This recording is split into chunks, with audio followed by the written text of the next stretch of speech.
নমস্কার বন্ধুরা, দেবাংশী কিচেনে আপনাদের স্বাগত জানাই।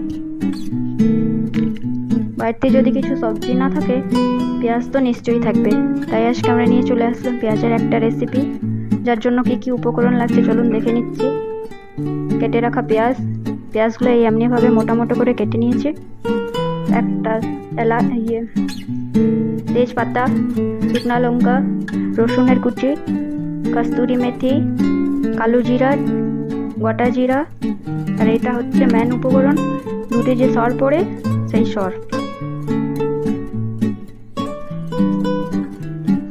কড়ার মধ্যে দিয়ে দিলাম তেল, এটা হচ্ছে সাদা তেল।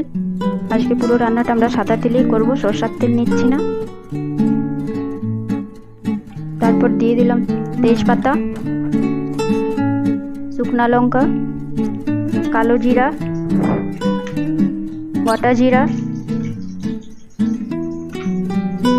রসুন কুচি,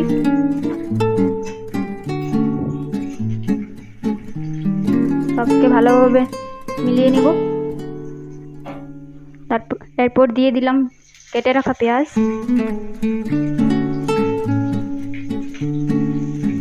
সব পেঁয়াজগুলো দিয়ে দিলাম। পেঁয়াজগুলো দিয়ে ভালোভাবে মিলিয়ে নিব। ওর মধ্যে দিয়ে দিলাম ধনা পাউডার, হলুদ গুঁড়ো, লাল লঙ্কা পাউডার,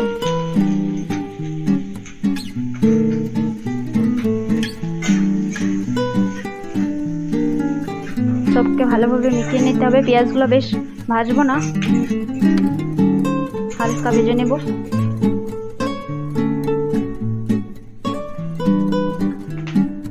এরপর দিয়ে দিলাম নুন, তারপর দিয়ে দিচ্ছি দুধে পড়া সর,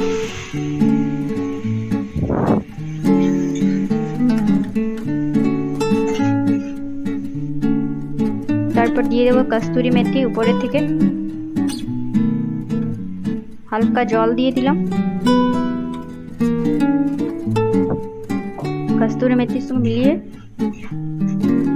ভালোভাবে ঢাকনা দিয়ে রেখে দেবো কিছুক্ষণ, পেঁয়াজগুলো তাতে ভালোভাবে সিদ্ধ হয়ে যায়।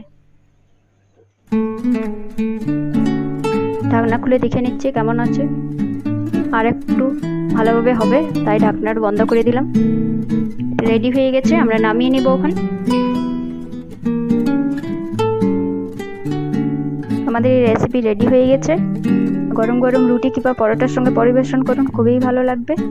আমাদের এই ভিডিওটা যদি আপনাদেরকে পছন্দ লেগে থাকেন তাহলে প্লিজ একটা লাইক করে দেবেন, আর এই চ্যানেলটাকে সাবস্ক্রাইব করে দেবেন।